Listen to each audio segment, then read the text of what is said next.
સુરતના હીરા બજાર અને સતત ધમધમતા એવા કાપોદ્રા વિસ્તારમાં ટ્રાફિકની સમસ્યા લાંબા સમયથી માથાના દુખાવા સમાન બની રહી છે, જેનો મુખ્ય શ્રેય રસ્તા વચ્ચે આડેધડ રિક્ષાઓ ઊભી રાખતા રિક્ષા ચાલકોનો હતો। આ ગંભીર સમસ્યાનું નિરાકરણ લાવવા માટે કાપોદ્રા પોલીસ દ્વારા આજે વહેલી સવારથી જ કડક ઝુંબેશ હાથ ધરવામાં આવી હતી।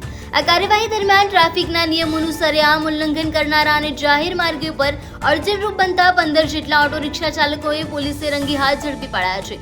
આ ચાલકો માત્ર રસ્તા રોકીને જ ઊભા ન રહેતા હતા, પરંતુ મુસાફરોની ખેંચતાણમાં પણ ગફલતભરી રીતે રિક્ષા હંકારીને રાહદારીઓ અને અન્ય વાહન ચાલકોના જીવ પણ જોખમમાં મૂકતા હતા। કાપોદ્રા પોલીસ દ્વારા તમામ 15 રિક્ષા ચાલકોની અટકાયત કરવામાં આવી છે અને તેમની રિક્ષાઓને પણ ડિટેન કરીને કાયદેસરની દંડ વસૂલાત તેમજ કડક કલમો હેઠળ ગુનો નોંધવાની તજવીજ હાથ ધરાઈ છે। ઉલ્લેખનીય છે કે કાપોદ્રા જેવા ગીચ વિસ્તારમાં રિક્ષા ચાલકોના મનસ્વી વર્તનને કારણે કલાકો સુધી ટ્રાફિક જામની સ્થિતિ સર્જાઈ હતી, જેનાથી સામાન્ય જનતા અને નોકરિયાત વર્ગ ભારે હાલાકી ભોગવી રહ્યો હતો। પોલીસની આક્રમક કાર્યવાહીથી વિસ્તારના રહીશોમાં આનંદની લાગણી જોવા મળી રહી છે।